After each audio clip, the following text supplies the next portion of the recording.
শেষ বয়সটা বড় অদ্ভুত রকমের।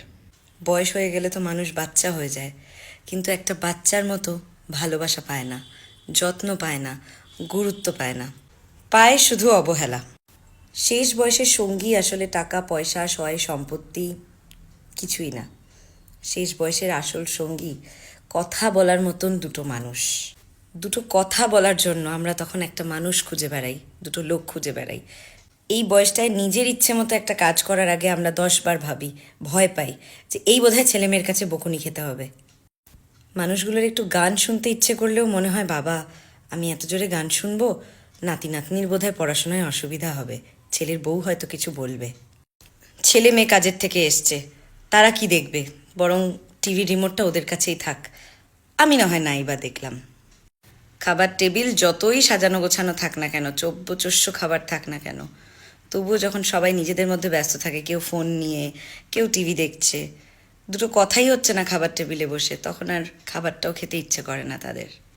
শেষ বয়সের সঙ্গী পুরনো ছবির অ্যালবাম, ওষুধের কৌটো আর বাড়ির বারান্দাটা, আর মাঝে মধ্যে চশমাটাও খুঁজে পাওয়া যায় না।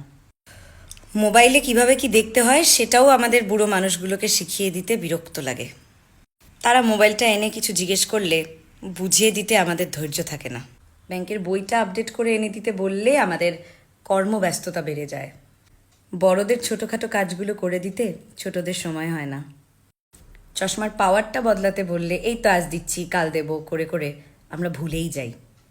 হ্যাঁ, আমরা বলি ঠিকই যে শেষ বয়সে মানুষ একদম শিশু হয়ে যায়, কিন্তু সেটা আমাদের ভেতর থেকে মানতে কষ্ট হয়। শিশুদের যেমন ছোট ছোট কথায় অভিমান হয়, বড়দের বয়স্ক মানুষগুলোরও তাই হয়।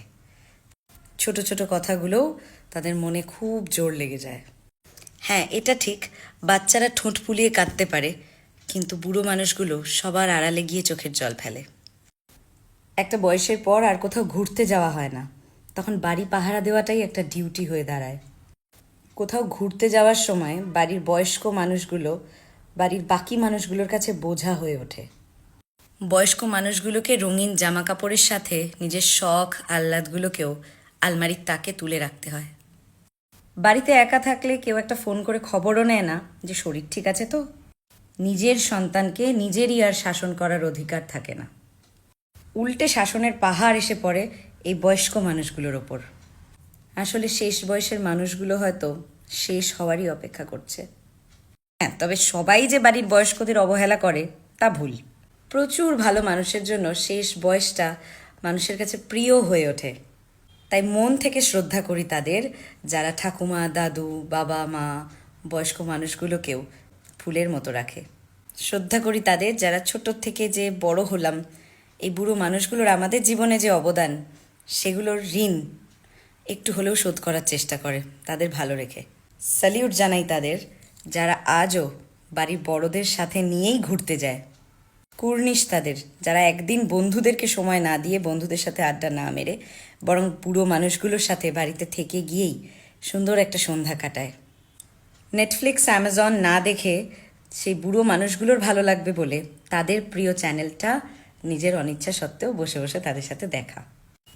ওনারা খুশি হবেন বলে, তাদের ভালো লাগবে বলে একদিন নিজে হাতে বাজার করে গুছিয়ে ওনাদের প্রিয় আইটেমটা রান্না করে ওনাদেরকে খাওয়ানো, ঠিক যেমন ছোটোবেলায় ওরা আমাদের কথা ভাবতো সেরকম।